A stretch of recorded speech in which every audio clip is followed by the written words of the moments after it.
Hello, listeners. This is Lee Price, This is Will Ford from Football 365. and you're listening smartly to At the Bridge Pod, a Chelsea FC podcast, although I would describe it as the Chelsea FC podcast. Magical from Eden Hazard. Kai Havertz in the Champions League final. Ivanovic! In the middle, it's just behind him. But it's tapped in by Hakim Ziyech. Matic with the ball driver. Matic takes the net off. Hat-trick hero. Cole Palmer wins an epic, sensational game. It's time for another episode of At the Bridge Pod, your number one Chelsea FC podcast. Coming up on this episode, Am I sleep deprived? Yes. Did I drop to my knees and cry? Yes. Was it worth it? More than you could ever know. Super Bowl champions, get in! Oh, welcome back everyone to another episode of At the Bridge Pod. I am your host Mike and I am joined in this virtual room roaring with a single lion. It is the Mikey and Chris Monday show on a Monday, new name, trademark. And I want to know, Chris, what were your moments of the weekend? I told you it was a good job we did that Sidwell stamp collection. Yeah, you were so right. You just knew. You knew the injuries would come in. Honestly, it's Romeo Lavia and Reece James. It really is. Oh, fuck. What was it though? What was your moments of the weekend or moment? It's got to be Saturday. It's got to be Saturday girls team. We played horrible conditions, tipping down with rain. Top of the table clash. We played the team who are second, who also have 5 games in hand, which is really annoying. If they won all their games in hand, they'd go 3 points behind us, with us still to play them another twice. So it was a massive game, and we absolutely smashed them 5-0. Nice. Hey, we always say, don't we? You can, when you look at the table and someone says, "Yeah, but they've got 3 games in hand." Well, I'd rather have the points. Yeah, There, well, you haven't got the points. it puts us right on the brink of it now. We need 10 points from our last 5 games to mathematically secure the title, but it'll be less than that if one of those wins in there is against the team who are chasing us, because obviously it takes points off them as well. So I reckon we haven't got a game this weekend. We should win the game the weekend after, because we're playing the team from the bottom. And then weekend after that, we play the team who are second. I think if we win that, it's all but a formality. Then I would say. Oh, you're already getting ready to lift the trophy. Excited. Getting the t-shirts printed and everything. I'll tell you one thing. I said this, which I'll touch on in a minute. I said this last night in a different Discord. Yes, listeners, I am in another Discord, which is NFL related. And there was a bit of excitement going. And I was like, we're driving the car here. We're driving the car. I'm not excited. I'm not saying we're at the destination until we actually are there. Until I've pulled that handbrake on and I'm out the car. Things can happen on that road. Even if you think, look, I can see the destination. We're fine. And then suddenly, hurricane. A cow comes out of nowhere, whips your car right off. No. Absolutely.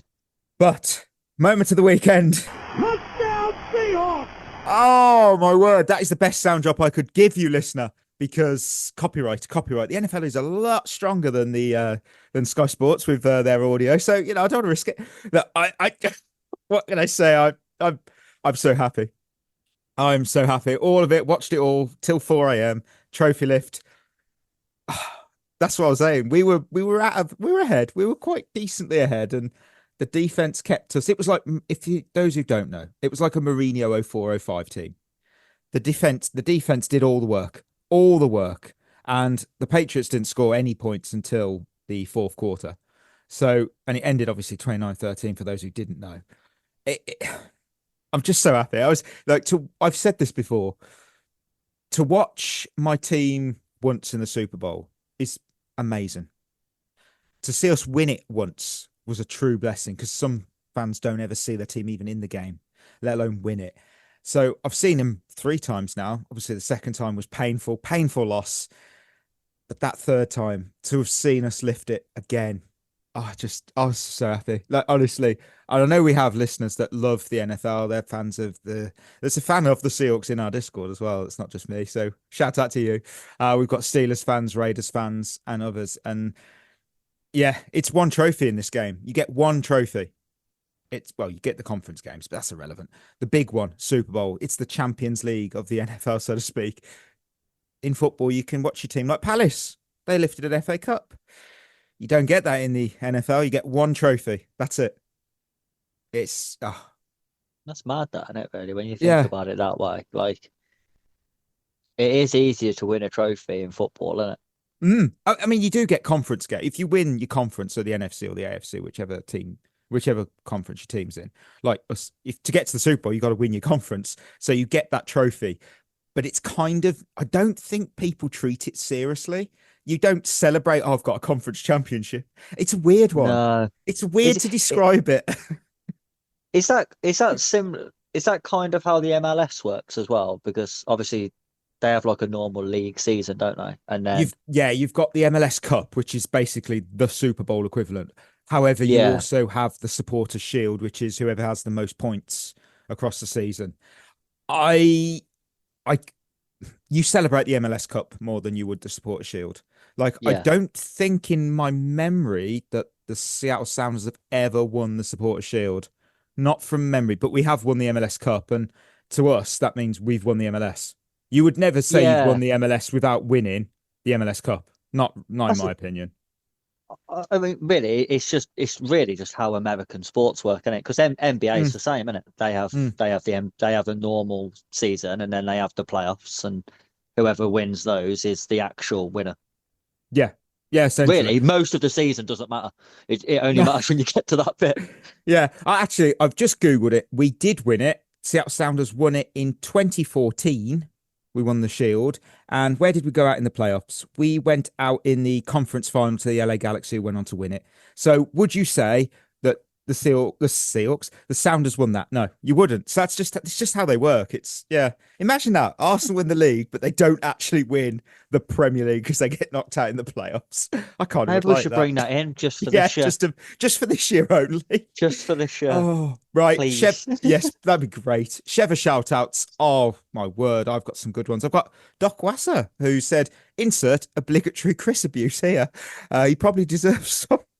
That was tongue-in-cheek. He's not deadly serious about that. But that got flagged in our review section, as in it was considered abuse because you said abuse in it. So there's something. That's funny. Adam, so great to see our hat-trick hero back. Yesterday, I see a lot of similarities between Liam Rossignol and Seahawks coach Mike McDonald, getting the most out of his players. Even the ones that are bang average find a way to make the team better. Go Hawks and up the Chelsea. You knew you were getting in with that. You knew it, Adam. Yeah. Well played. Sam, we'll round off with Sam, who says, lads, 3 clear contenders for meme of the season already. We've got Bastard You Up, Aura Defining, and Edging Himself. Who's the favourite? Now, Sam, I like your choices. I've got to serve up that it's Chalobah looking for his mum in the supermarket. I feel that's so dear. As soon as you said those words, Chris, I felt that's done. That's one. That category's done. What are you doing? Nothing could define more so the season. Although edging did go quite far, didn't it? It usually doesn't. Oh, listeners, thank you truly for all your reviews, comments, and support. And of course, we really do appreciate each and every single one of them. And if you want yours potentially read out on the next show, head over to Spotify, drop a comment on the episode, and you never know. With that, we're gonna hit some good old news. The Seattle Seahawks are the Super Bowl champions, but okay, genuinely. Charcuterie board of news. Bit of a weekend of news. More so, well, it was a weekend of news for the women's team, I'd say. Catch up to speed here, listeners. On Friday, Chelsea announced that Sonia Bompastor had extended her deal with the club through to 2030. This was apparently signed before the back-to-back defeats to Arsenal and Man City. This extension did shock quite a fair few. And then Saturday, this was more important, I feel. This bombshell of a report from Tom Garry at The Guardian, where it's reported that the club hope a deal will provide the stability to help them end the season with more trophies. Tom then later goes on to report that several sources close to the squad have said that many of the players are no longer playing for the manager. Some players are understood to feel that they receive far less detailed tactical instructions in Bompastor's team talks than they did during Emma Hayes' tenure. And scrutiny is also on captain Millie Bright, for whom the phrase club legend feels an understatement. She has been present for every major trophy the club has won. And it is understood, though, that several members of the team and staff were less than impressed in November when Bright declined the chance to defend the keeper, Hannah Hampton, when speaking on her The Rest is Football Daily Brightness podcast alongside former teammate Rachel Daly. So, obviously, Bright's dismissal of Mary Earp's criticism of Hampton in Earp's autobiography as gossip apparently didn't go down well in the Chelsea camp. Many hoped she would express support for Hannah Hampton, and after that article, we then had another bombshell that Caterina Macario has turned down a new deal at Chelsea and is now likely to just leave at the end of the season. So, bloody hell. Chris, that was so much. Quite a lot going on. That was everything all at once. I'd pick it apart. Go where you want to go. Oh, I don't know. It's hard. It seemed like a very strange time to do the contract extension. You are telling me. Especially considering there's been murmurings about the squad being unhappy. It seems, I don't know, maybe they're saying to the players, well, we're backing the manager over you, so you either fall in line or leave. Whether it's like a power play, I'm not sure. I think if that's the case, I don't mind it as a strategy. I think it's a stupid time to do it when so many of your top players are out of contract and can leave for free. Yes. It's very different if you've got everyone tied down to deals and you're saying to them, listen, you either fall in line or we'll sell you and make money. The players have the power here to just go, I'll just leave them. It makes no difference to me, mate. I'll find another club in a matter of hours. So I'm not bothered. It's difficult at the minute. There's too many question marks around the women's team at the minute, and I don't like it. No, this is the whole. I mean, the article itself that you can't control. You can't control an article. Not negative. Not criticizing the article at all, because it was actually a really good read, and I do encourage listeners to give it a read themselves. The whole contract thing is not something I expect from the women's team, because they've set the standard in the WSL. They are the standard for me. If you want to be the top team in the UK in the women's game, you basically market yourself. You not monitor. I know what I mean. You basically copy the blueprint that Chelsea women have. Yeah. And I'll be blunt, you were spot on. The timing of this just felt so tone deaf. I mean, to announce a manager's contract extension off the back of consecutive defeats against two of your biggest rivals for the trophies that are on, available, I don't think that projects the stability that they believe it does. I mean, it reminded me a lot of a club that didn't read it was like Homer Simpson smiling in the car, that meme, and everyone around him's furious at him. That was it. The mood among the supporters right now, we've never known this mood at all. Uneasy, because performances have dipped, and to be given this, everything's fine. What are you on about? And we literally saw Wolves try something similar. I know it's the men's team. However, they did it this season. Vitor Pereira, public backing, give him the contract extension. We're believing in this manager. Within weeks, he was gone. And you just go, what are we doing? And here's my concern here. You've touched on it again.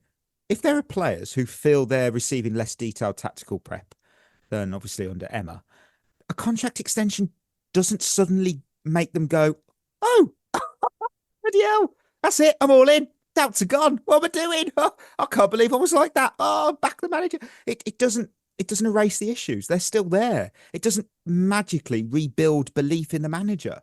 The questions are still there and now still exist tomorrow. And I think for me, I'm just so surprised by the optics of all this, because this is a club, especially the women's side, when we've compared both the men's Chelsea team and the women's Chelsea team, that's always sharp. They're always sharp in how they operate. And I feel like this is a complete misread. something. It almost feels like this is very Clear Lake Chelsea than what Chelsea agree women with that. have been. I'm not saying, look, if you want to back Sonia, okay, fair enough. Why announce it then? Because that's been leaked. That was leaked to the media to prep for the official announcement. We're not naive to this. Why didn't you wait? Maybe after a trophy. Maybe after even, you know what? Maybe a stronger end to the campaign, and you just go, look, we're going to announce that she's got an extension. But to do it after back-to-back defeats, whether it was signed before them or not, you just go, what's that about? What are you doing? It took me completely by surprise. And you are right, the contracts, some people have understandably gone, Mike, Hannah Hampton's not leaving. I agree. You are most likely right. She's not going to leave. However, as I said about with the Seahawks in the Super Bowl, we're driving the car currently. Hannah Hampton's contract extension has not been signed. And until it's signed, she's a free agent at the end of this season. That's all I'm saying. I think it's really weird, though, the contract situations. To have that many players who you've allowed to run down their contract to what is now, the last 4 months is fucking mental. Oh, yeah. On the side. Like, the people in charge of the sporting side of the women's team, quite rightly so, get a lot of praise, in terms of their recruitment and things like that.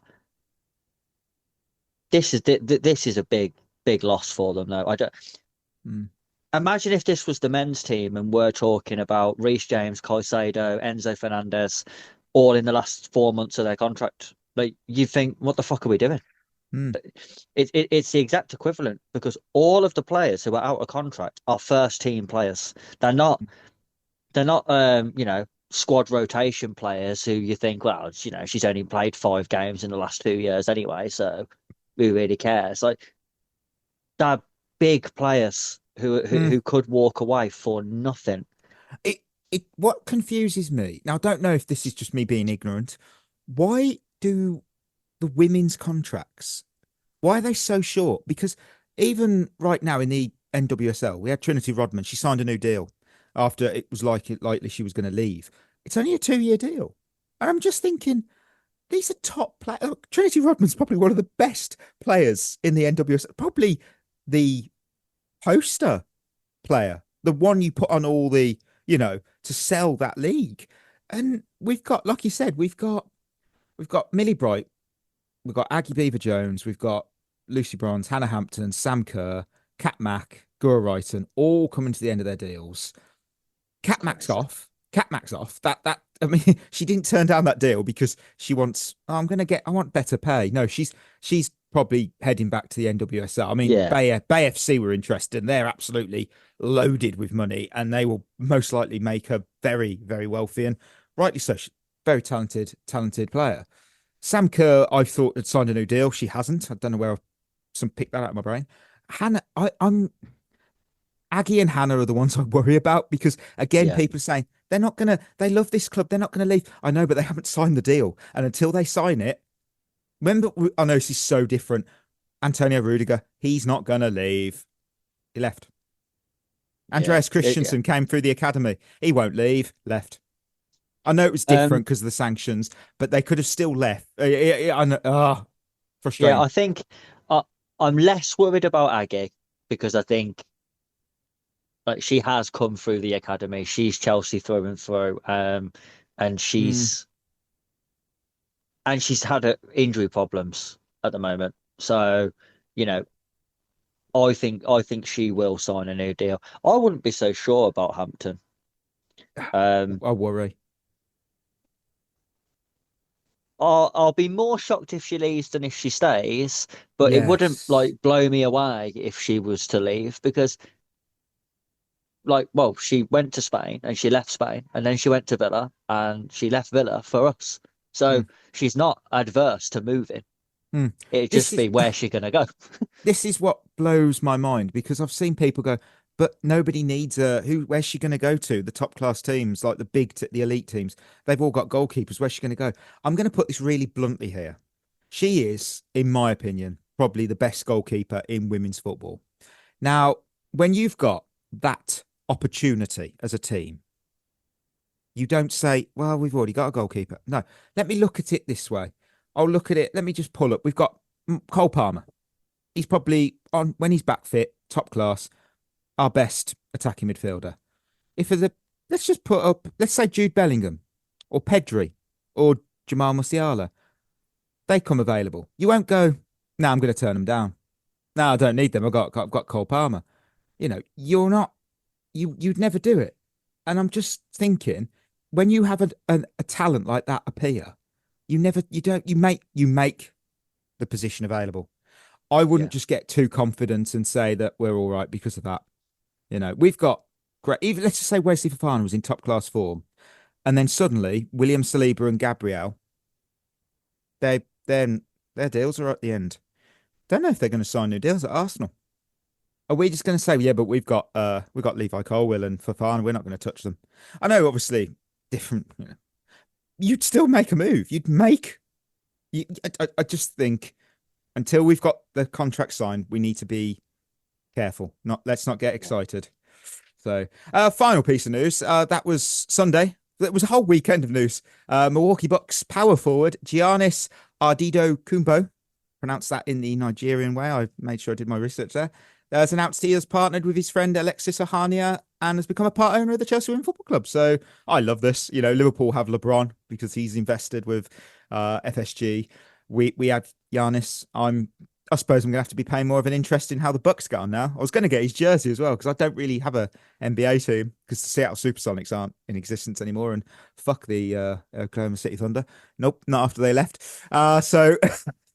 Yeah, and then I was told don't because he could leave the Bucks. So I was just like, look, I just like the fact that more people are investing in the women's game, and I like this. I know it doesn't really impact us, does it? It's like, cool. Nah. Anyway, yeah, it was cool though. Right, let us know, listeners, what you think of the whole weekend of news of that, actually. I'm really interested because it's certainly one to discuss. On that, we're heading to Kingsmeadow Corner because Chelsea women took on Spurs in the WSL. Good-looking ball here, who can control, but can't finish. However, Thompson can, from the edge of the 6-yard box, blast home. It's a well-taken goal, and Chelsea have a second. Spurs switch off and are punished again. Tottenham 0, Chelsea 2. Spurs 0, Chelsea 2. It's a nice win over the rival. It always feels good. If the commentary was absolutely awful as it, it's never great. We do quickfire winners and losers on it. Chris, I'm going to go. I've got to go 2 for 2. I always do. I think the third quarter, I'm going to call it that because straight after halftime, we were miles better. We were on the front foot. We were aggressive with our pressing and we were playing in Spurs' half. And it led to the second goal. We had Nushkin doing brilliantly. Great ball in as well. And it forced the save. Thompson reacts the quickest. Exactly what you want in that moment. I think the only cloud on this was after the 68th minute. Again, that's why I'm calling it the third quarter. We didn't register another shot on target. And when we get into this business end of the season, control has to be turned into end product. Better sides will punish you if you go quiet. Yeah. The result is a winner. Correct. The performance, again, is still very questionable. I mean, we scored the opening goal completely against the run of play. Spurs were the better team, and that's a worry because that shouldn't be happening. It's Spurs, for one. Again, we just I don't know. There's really something missing about this team at the moment. They're not very pleasing on the eye. They certainly would not be the team you choose to watch as a neutral. It just seems all a little bit laboured and a bit pedestrian. Like, sort of going through the motions. Like, if we win, we win, and if we don't, I'm not that bothered. Yeah. There's a real lack of like energy and intensity, I think, from this team at the moment, and I think all the swapping and changing again isn't helping. I mean, again, it was another completely different starting 11 to the last game. players are out for 2 weeks, then they're in for 2 weeks, and then you don't see them again. And then it's like, well, okay, well, what happened to them? Why isn't Sam Kerr starting games? I don't know why she Yeah. keeps sitting on the bench all the time. She's either fit or she isn't. Because if you're fit Mm. enough for the bench, then you're fit enough to play.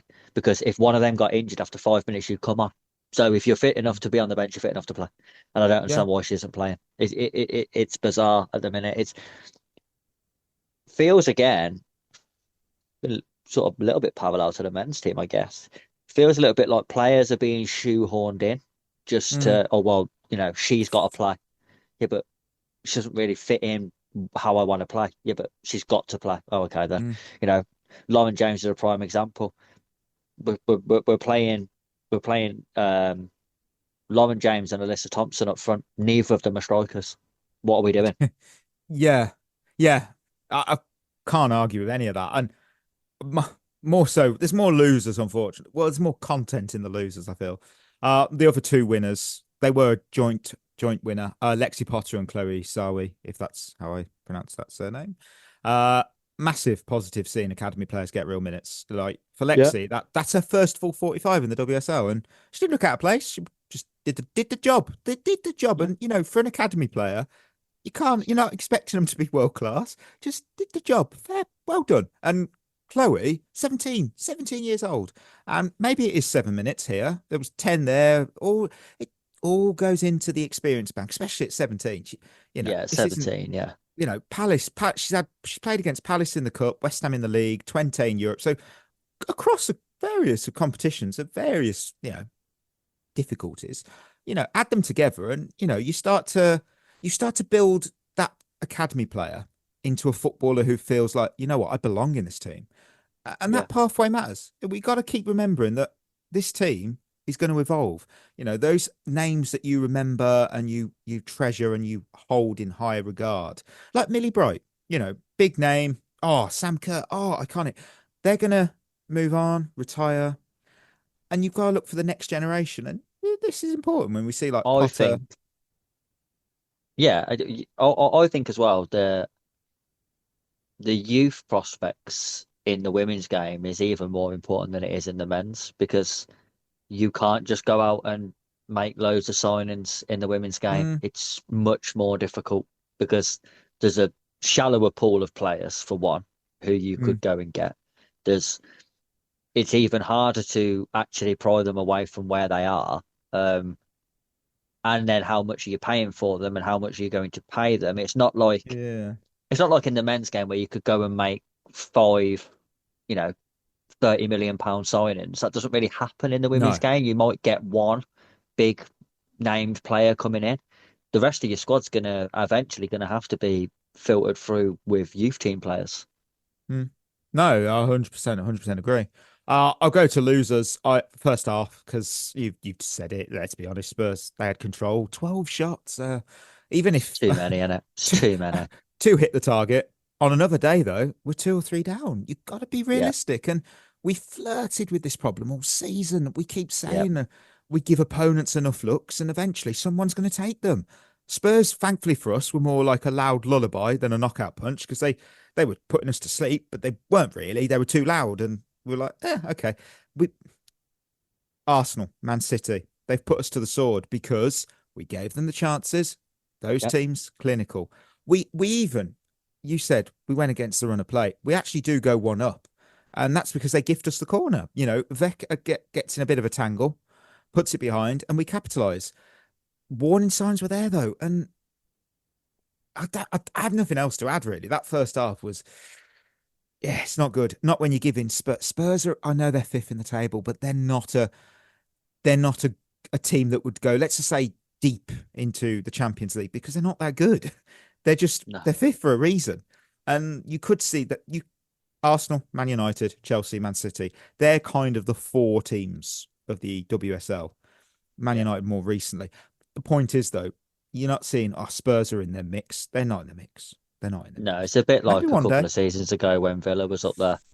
Like they was up there, but they was never in that company. They was just the best of the rest. Yeah, 100%. I've got one final loser. I had the atmosphere, because this was weird. They normally play at Brisbane Road, so that's the home of Leyton Orient. It's a very tight, compact, very loud. It's a proper setting, I feel. But instead, this was a big stadium game. Now you could go, yeah, it's Chelsea Spurs, Mike. Yeah, but we had just over 9,000 at the attendance. That's the exact attendance. It was like 60 or 70 so more than you would get at Brisbane Road. And I thought that inside a 60,000 seater plus stadium, it felt so empty. It really reminded me of the behind the closed doors COVID era. Yeah. Because you could hear the echo in, and it sometimes, I know for these games, but sometimes bigger isn't better. And I know that you're going to say, yeah, but we're growing the game. I fully agree, but you didn't get dramatic amount. That's and some seats can't even buy. You can't buy some of the seats in the ground. So you think, well, if I can't get a ticket, what? Do you know what? This really annoys me, because I have a real problem with this. I'm all for let's play. Let's have the women's team play at the main club stadium. I haven't got a problem with that. Mm-hmm. If your club has the following to fill it. If they don't bother. Because yes, this is Spurs against Chelsea, but they're only going to give Chelsea fans a certain allocation of tickets. Yeah, I think because they still want it to be a home game. Yeah, so they still want more Spurs fans there than Chelsea fans. However, Spurs women do not have the following to fill that stadium, so it's pointless because all you're saying is, oh well, your normal fans who come and watch you every week in a small stadium are just going to come and watch you in a big one. But what about, well, will we sell more tickets? No, because why would you? You're not selling tickets there because there isn't enough. That is how much you're selling. You're probably not even selling that out every week. So why would we move to a 60,000 seater stadium? Makes no sense. And they're going, well, it grows the women's game. No, it doesn't. Again, because if I'm a neutral and I'm a novice to women's football and I turn that on and I see 60,000 seater stadium that looks like it's got 14 people in it, I'm going to think, I'm turning that off. It doesn't make the game look good. It makes it look awful because they're playing in an empty stadium. You get more there for the under 21s. Yeah, and that's the problem. I think our allocation, the numbers, I haven't got the official number because obviously different reports. From what I dug in, it was roughly around 3,000. Now, with respect to Spurs here, Chelsea are a bigger team than Spurs. Yeah. The fact, I just feel like if you'd have had, we know we can fill out Stamford Bridge. Spurs can't at this moment. I feel I just imagine Brisbane Road, it would have been the same amount of fans, because obviously, it was about 50, 70 discrepancy, the number between. That'd have been amazing. A Spurs Chelsea, I know the women's game isn't as, when I say the women's game with the derbies, they're not as brutal with the fans. There's a more respect, I feel, which is always really good. And it's more family atmosphere, but you would have still got one of the best atmospheres for a derby because it would have been a sellout, and sellouts are always good atmosphere. I think you just have to do it on a case by case basis with these stadiums and use a bit of common sense because we want to grow this game and make more people come to it. If you're going to do it, because I've had a problem with Chelsea doing this as well. So this isn't me having a dig at Spurs because I've had a problem with the way we've done it as well. If you're going to do it, fully commit to it then. You can't say, because Chelsea women numerous times have gone, oh, well, we're going to play this game at Stamford Bridge. Okay, but we're going to have 3 of the stands shut. Well, why? Yeah, I hate that. Well, because we haven't got the steward in to open them. Well, don't play it there then.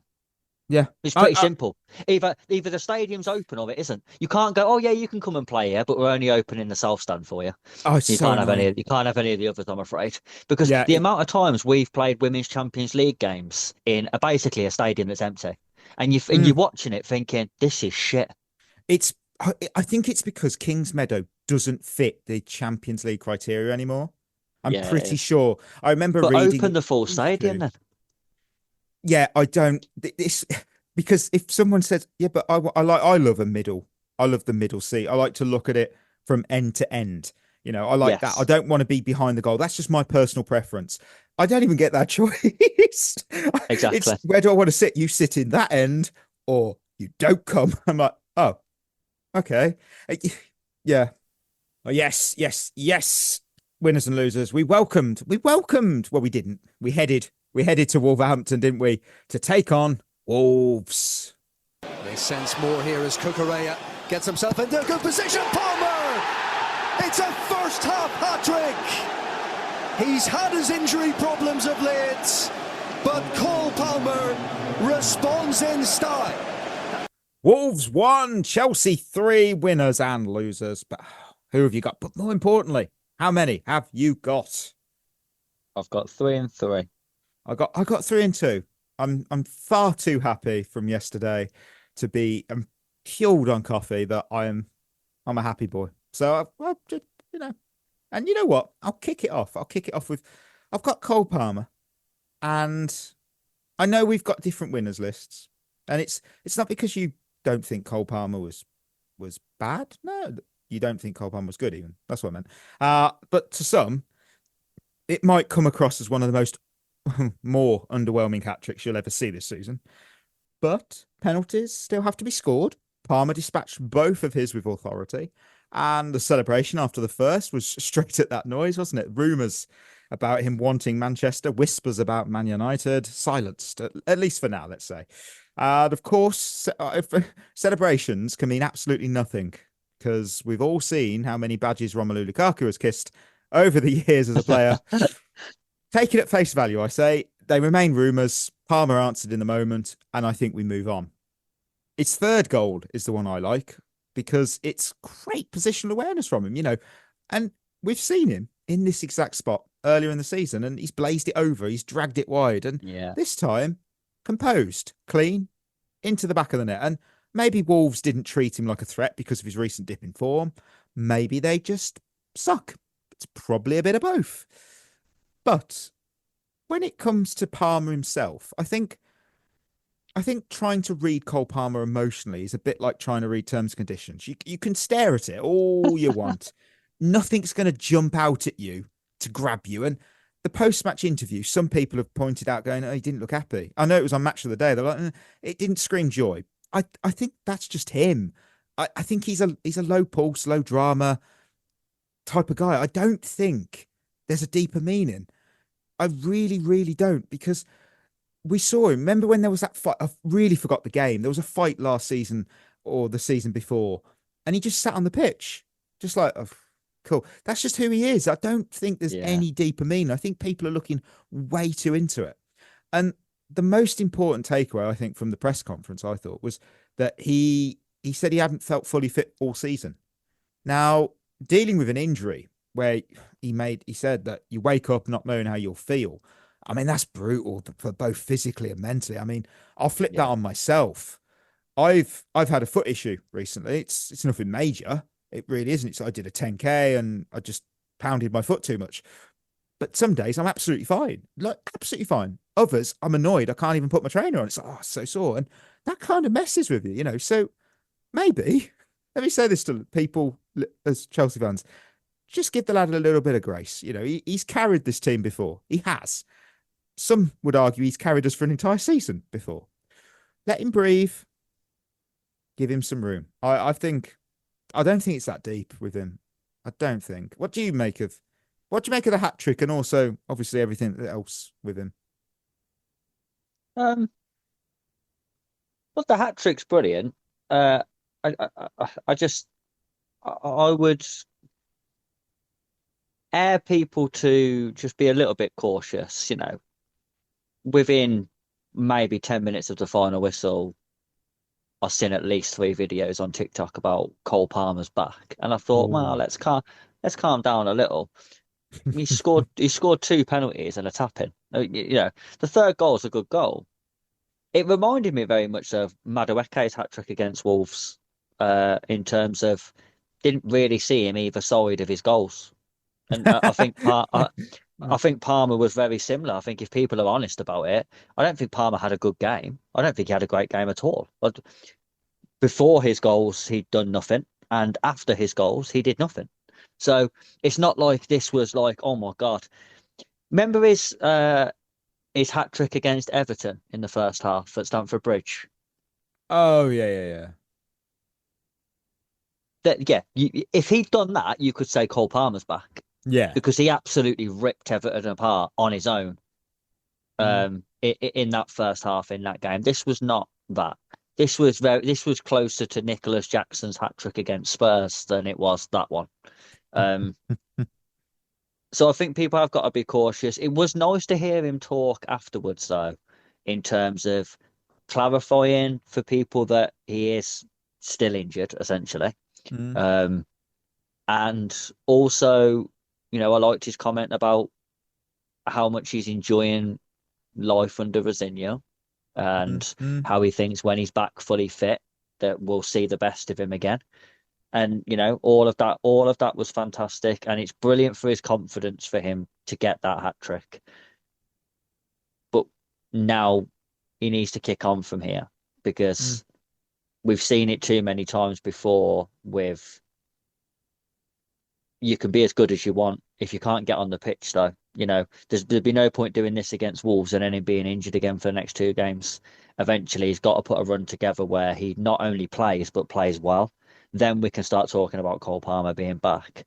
I just think this was enjoy the fact that he got a hat trick in this game, but let's not get carried away and start thinking, he's going to be banging in goals right, left, and centre for the next 6 weeks. I'll be amazed if that happens. Yeah, I think. Yeah, I think it's one of those where you don't get carried away, but don't also like completely diminish what the achievement of a hat trick is, because as well, he's level now with Mo Salah, Dwight York, and Jermaine Defoe for most Premier League hat tricks. I mean, that is insane. Mo Salah of Mo Salah. I just think, what? Dwight York of the 90s, he was incredible for Villa and Manchester United, and Jermaine Defoe he's just one of those players who just scores goals.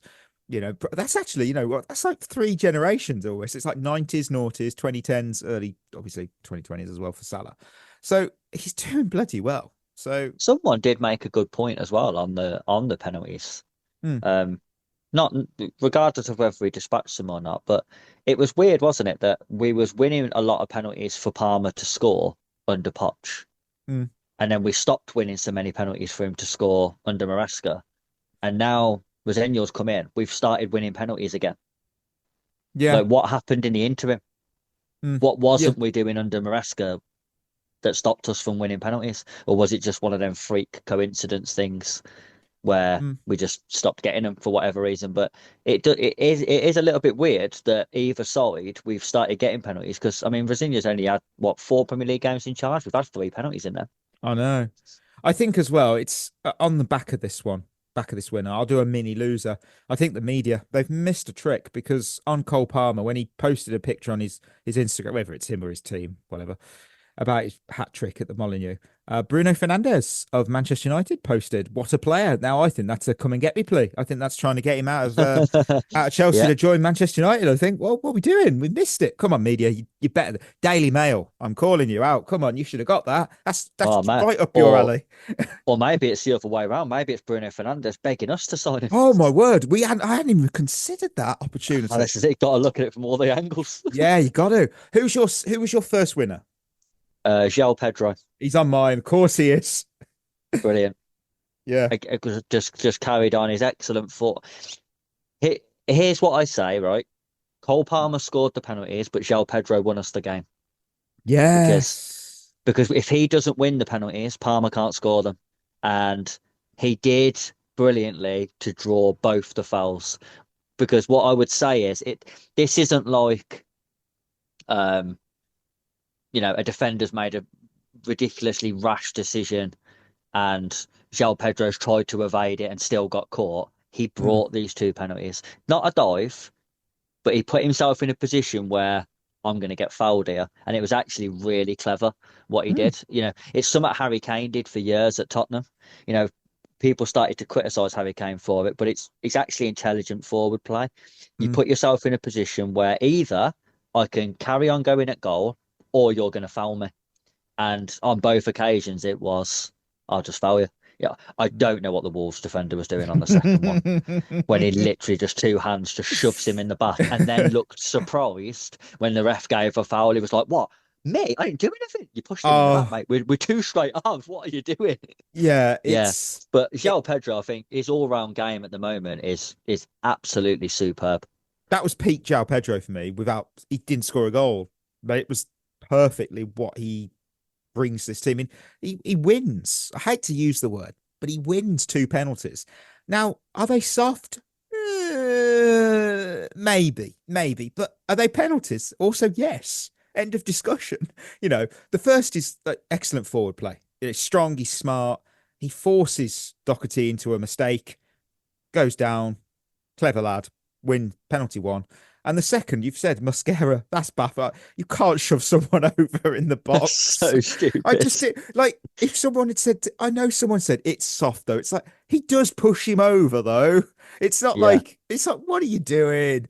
Oh my word, you just baffling that was. But I've praised Pedro a lot lately for how naturally he plays in that false nine role. And I'll say it again, when teammates combine with him, we look dangerous, and his best moments always come when others bounce off him and run beyond him. Trust him. Trust this guy. And if you play through him, and the chances will come, and he'll score more than he misses.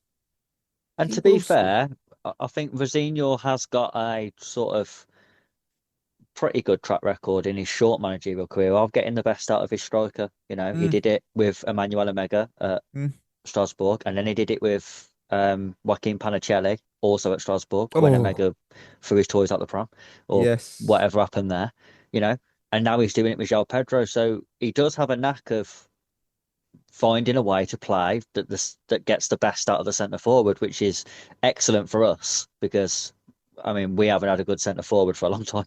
No. Who was your second winner? I've just scrolled down it. I had 4 winners. Well, just coffee. It's coffee and tiredness. Who was your second winner? The first half. I thought in that first half was the best I've seen us play in a long time. Okay. I thought all of you could see everything that we was doing had been worked on. All of the patterns were there, but still attacking, still playing forwards.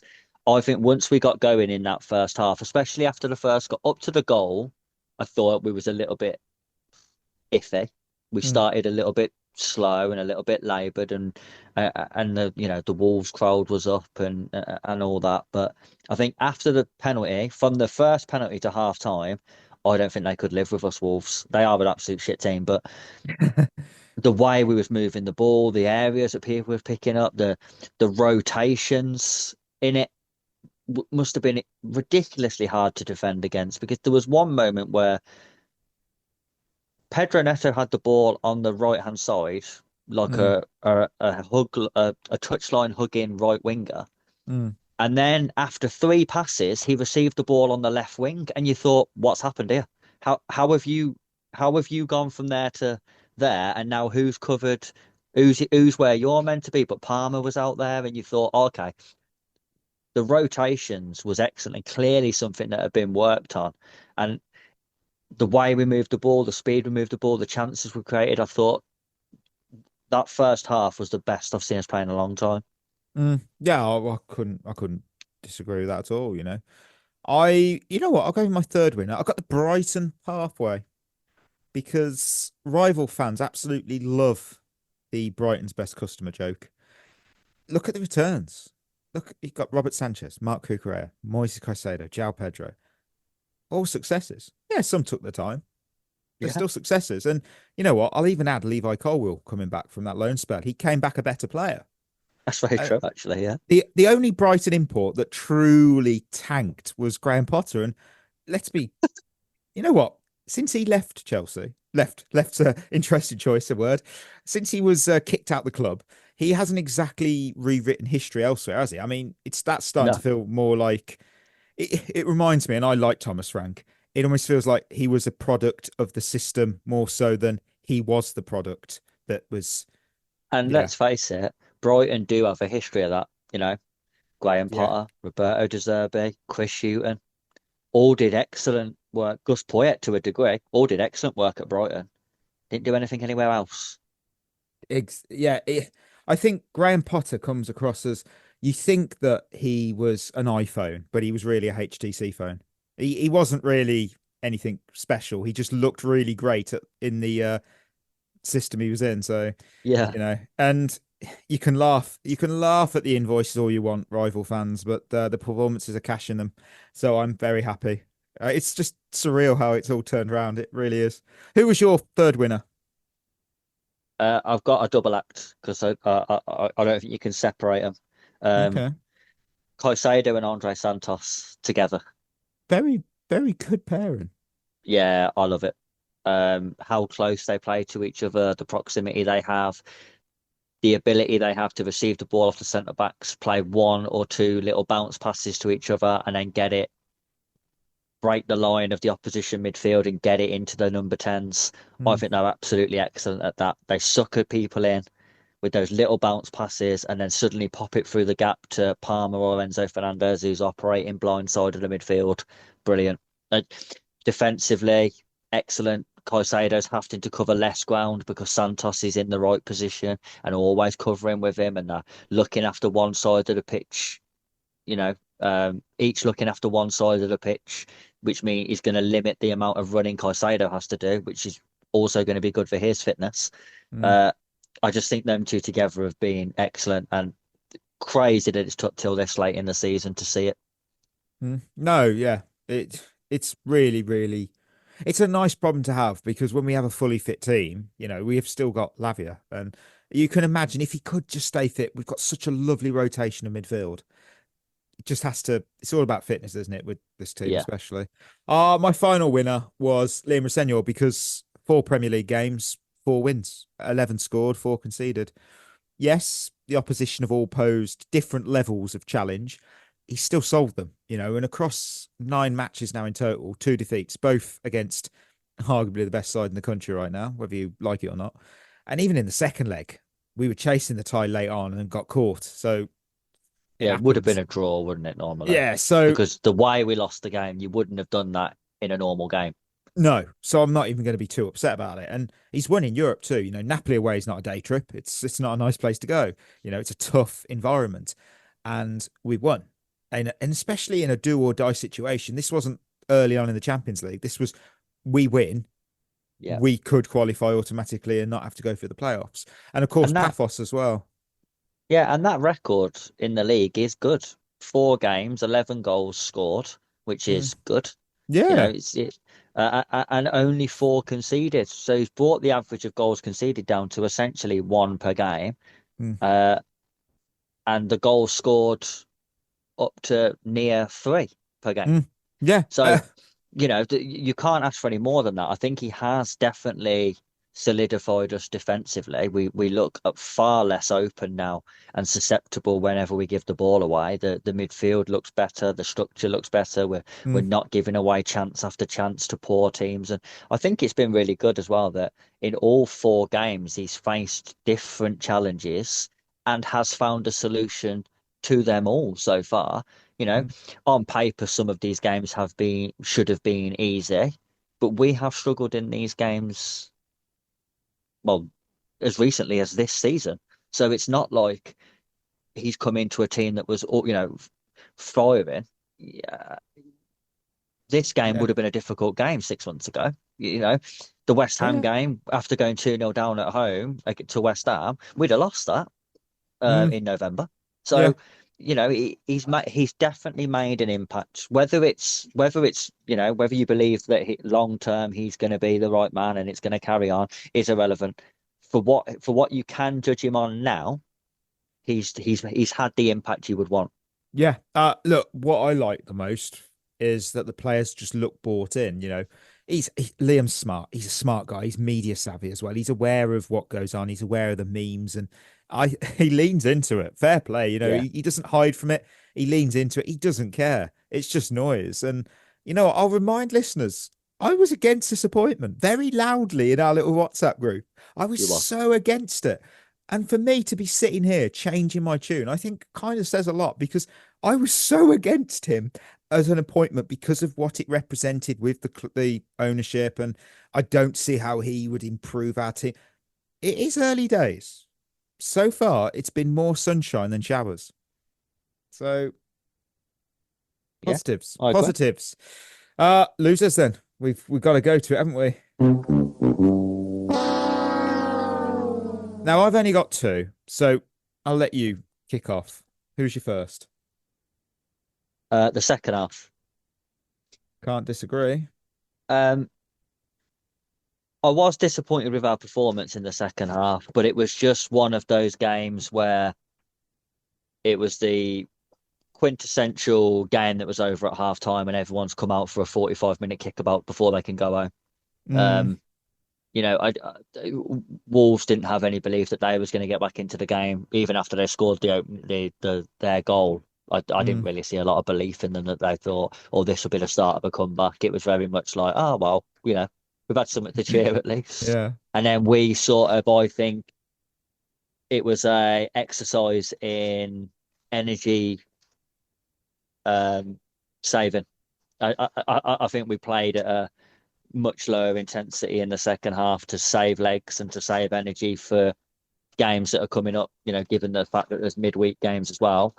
And I like that. I think that was smart. We didn't have to go and win the game in the second half. We didn't have to go and score again. We didn't have to push to get, you know, 4, 5, 6 goals. We didn't have to, because it doesn't change the amount of points that you get. And it was better to conserve energy for the Leeds game on Tuesday. Just as a spectacle, though, it did make it fucking drab. Yeah, in a way, my first loser is related. I had the goal that we conceded. Oh God, yeah. It's hard to look for me. It's hard to pick losers in a comfortable win, and I'm already still happy as anything from yesterday. So, I'm not going to let it slide though. It was static. It was sleepy defending. Boots glued to the turf. That's kind of it. Was there was nothing to it. Malo Gusto does attempt a backheel clearance that I'm going to pretend didn't happen. It's a bit Bluetooth defending. I've noticed that's a term coming into it. You know, you try to connect and nothing pairs, and then you're left like, what's going on? The commentator had just mentioned though, I think this is the reason we conceded, that Wolves hadn't scored in 10 second halves in a row. So I think that'll do it. I think that's what caused the goal. So, you know, I'll let it off. Who was your second loser? The referee. Go on. Thought he was absolutely shit. And bear in mind, this is a referee who gave us 2 penalties. He did. Bless him. But yeah, I thought he was awful. Thought he killed the flow of the game. Kept stopping every single time someone lay on the floor injured. He kept stopping the game. It's like, mate, he's holding his ankle. Why are you stopping the game? He stopped us on an attack where we was 4 against 2 because someone was lying down holding his leg. Why are you stopping the game when he's holding his leg? It's not a head injury. I can. I mean, to be fair, I'm not completely convinced by the whole head injury. Let's stop play immediately. Let's judge what happened. If he got hit with the ball, even if he's holding his head, he's probably fine. If somebody has slapped him in the face with their hand, he's probably fine. He's not going to die. You know, let's just calm down a little bit on that. But yeah, to keep stopping the game every time someone was sat down, regardless of where the ball was. I just thought, mate, you're not helping. This second half shit as it is, and you keep blowing your whistle every 4 seconds is making it even worse. No, I know. I must admit, I appreciate that they treat head injuries seriously. I also am aware that players know about this and do, unfortunately, fake head injuries to get an advantage. Yeah. Which is extremely frustrating, and that needs to be, in my opinion, punished. I don't know how you do it. That's a different topic for a different day.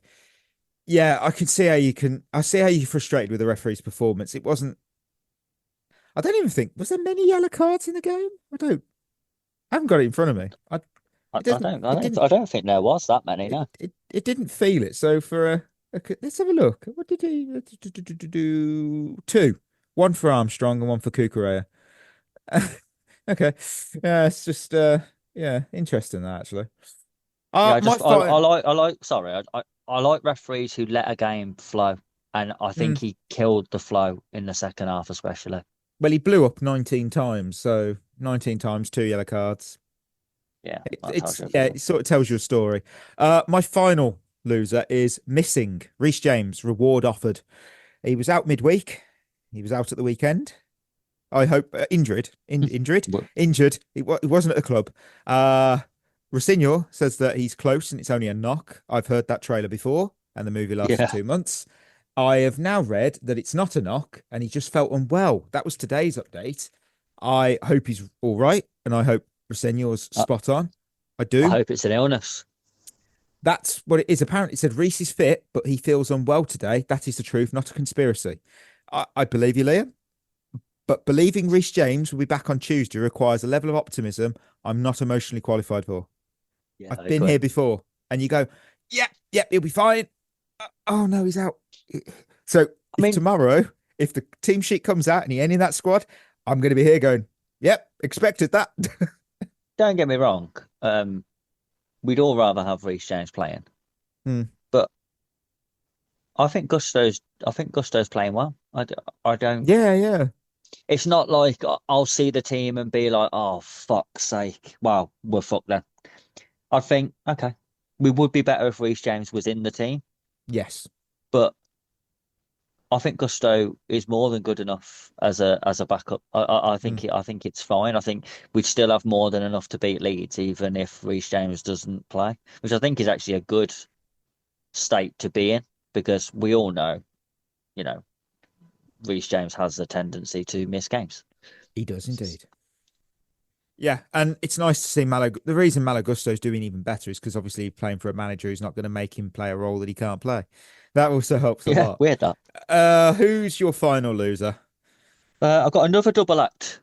Oh. I've got Pedro Neto and Alejandro Garnacho.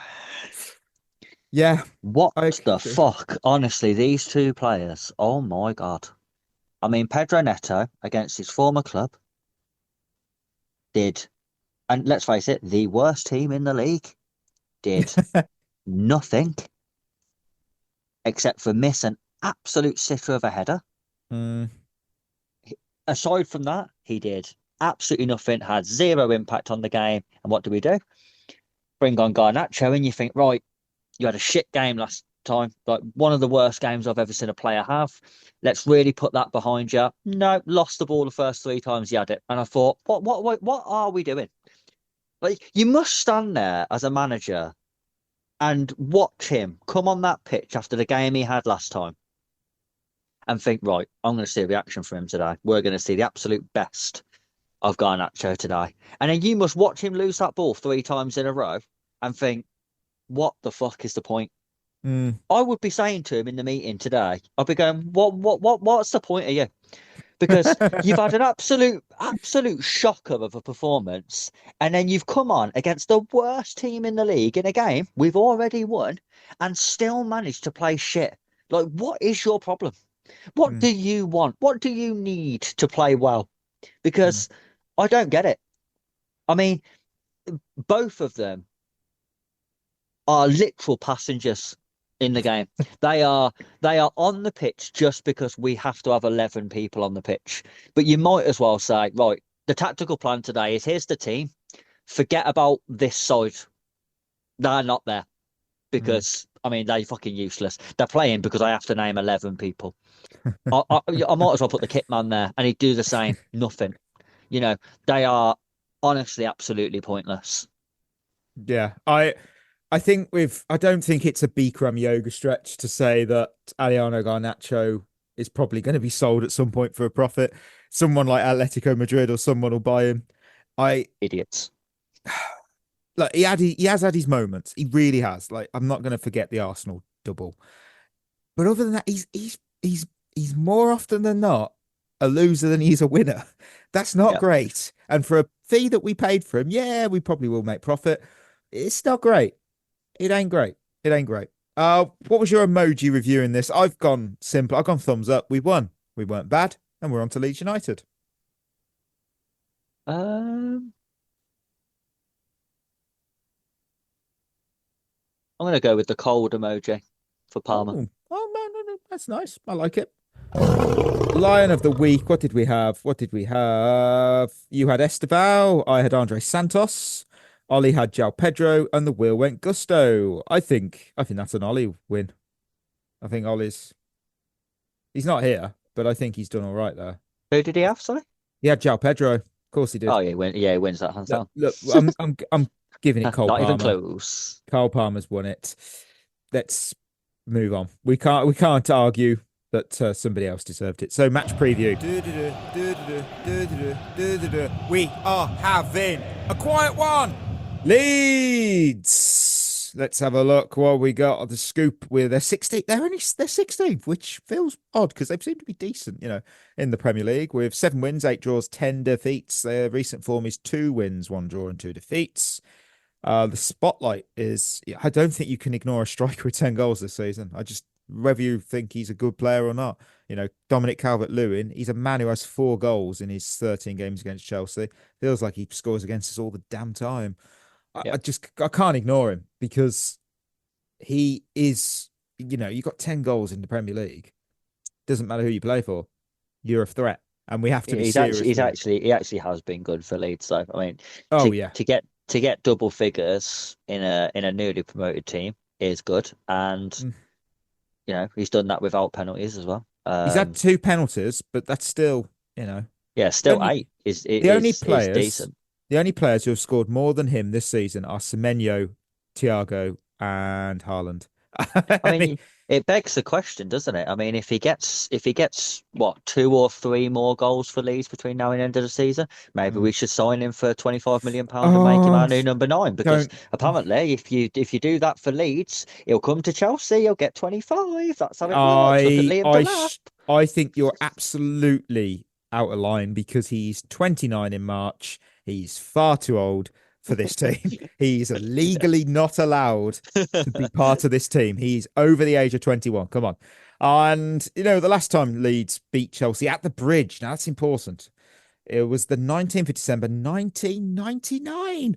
Oh, we get to go back so long ago. Lovely. What was the UK number 1 you asked? It was I Have a Dream, Seasons in the Sun by Westlife. Now, my dream is that we beat Leeds 3-0. What about Lion picks? What are we dreaming about for them? Don't pick Reece James unless the wheel goes, I'll have Reece James, please. Just because he didn't get any minutes against Wolves, I think he'll play. So I'm going Esteval again. Fair play. The wheel went Cole Palmer. Well, that's just lazy. What are you doing? I'm absolutely gonna stat pad here and go João Pedro. I am stat padded. First, yeah. You've had a couple of games without him. You allowed him again. Well, thank you. I've had. Oh yeah, I did. I had Enzo and Santos. Yes, yeah, lovely. We got Blue versus Who. We end our match preview on. I've got 3 questions. I've got when Leeds last beat Chelsea at the Bridge. It was 1999. Which player though, Chris, was shown a red card in that 2-0 defeat? And I'll even give you a clue. He starred in an Oscar-winning Best Picture movie.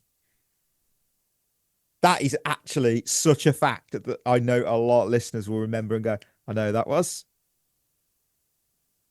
Ooh. World Cup winner.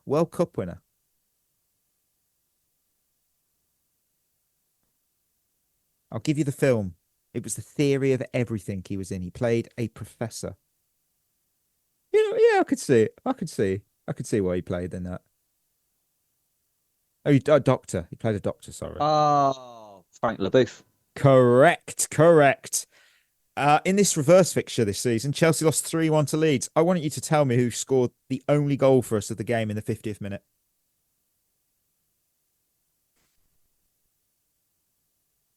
That is a good question. You'd think you'd remember, wouldn't you? But of all the people, you have said this guy's name so much on this show. Just so much.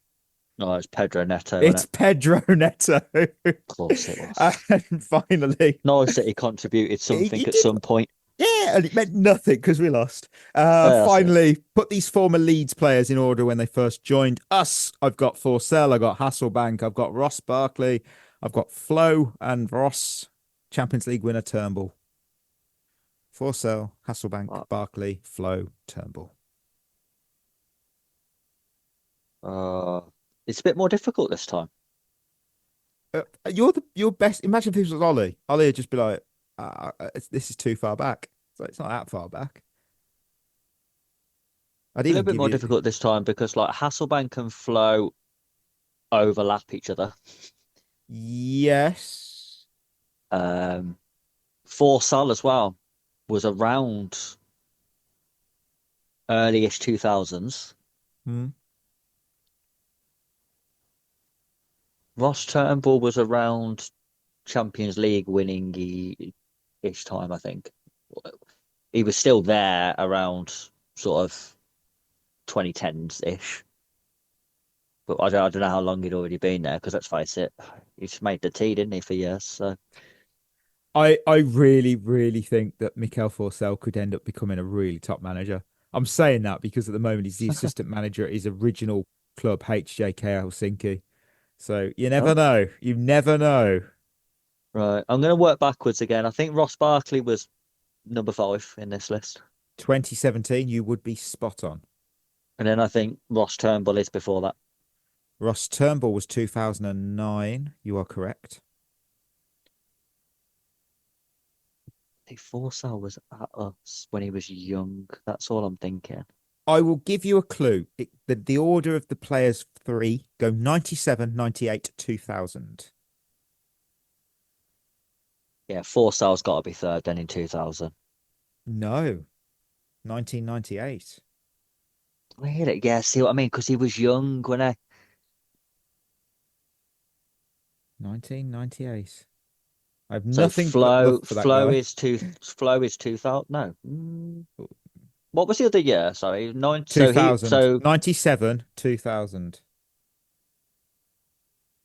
yeah, it's got to be then. Hasselbank must be no. No, I'm going to say Flow 97, Hasselbank 2000. Well, if I told you that the one season that Hasselbank played for Atletico Madrid was 1999 to the year 2000, you would be spot on. Yes, it was indeed. It goes Flo, Hasselbank. No, Flo, Forsell, Hasselbank, Turnbull, and Barkley. Yeah, because obviously, wow, did he go? Did he get relegated at Atletico? I think he did, didn't it? Wasn't that the Yeah. year he went down? Yes, they Yeah. did. That was mad year. He got 24 in 34, and they still I'll went tell down. you what, very, very underrated striker, Jimmy Floyd Hasselbank. Oh, top class. Yeah, like João Pedro, it's nothing quite like the cannon of a shot that Hasselbank has. But bloody hell, that guy could strike a football. My word. Bloody hell. Listeners, go watch Hasselbank play. Just go on YouTube, watch some of his, just watch him shoot the ball. It's insane. It's absolutely insane. Oh, Christmas questions. I've got some really good, got some interesting ones here. Brent on Twitter was asked, "Is Bernardo Cueva a real person? Because that defending on corners is ghostly. Discuss." No, I cursed him myself by accidentally picking him as a winner that once, and after then he has been non-existent. So, oh, it's terrible. Like for a set piece coach, I don't feel like we've been better at set pieces. Well, we haven't. Our team does lack height, though. Mm. You know, you think of Gusto and Cucurella, not very physically imposing fullbacks.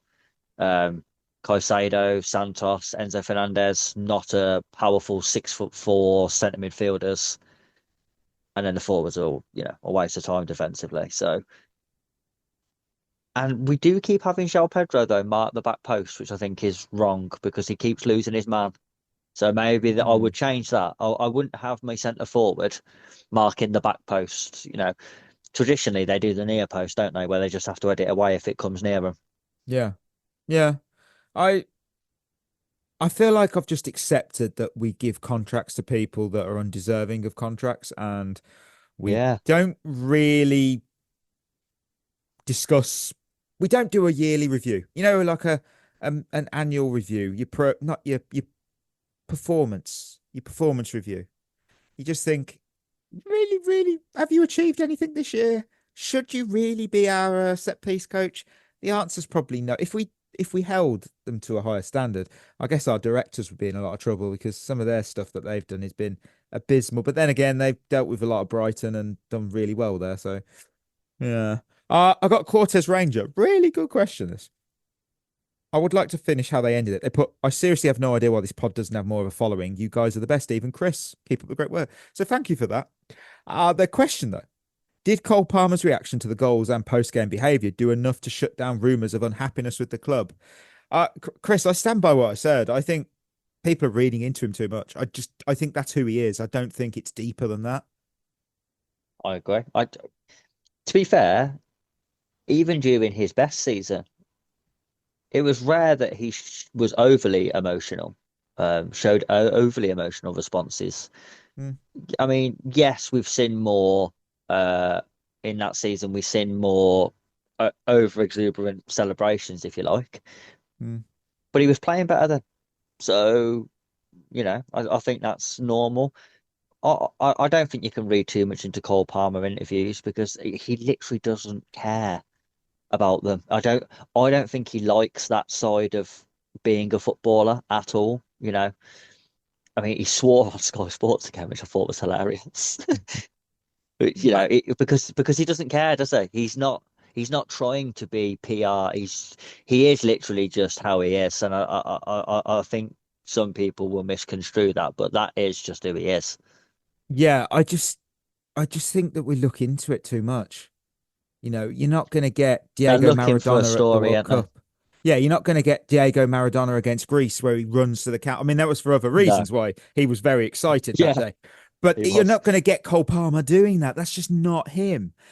And I think you can just overanalyze. Is he happy? I just don't think he cares. He's just one of them players. He just turns up for work and, he does his job and he goes home and that's good enough. Not everyone is going to be like it's pretty obvious what mood I'm in, but Cole Palmer, it's like, is he happy? Is he sad?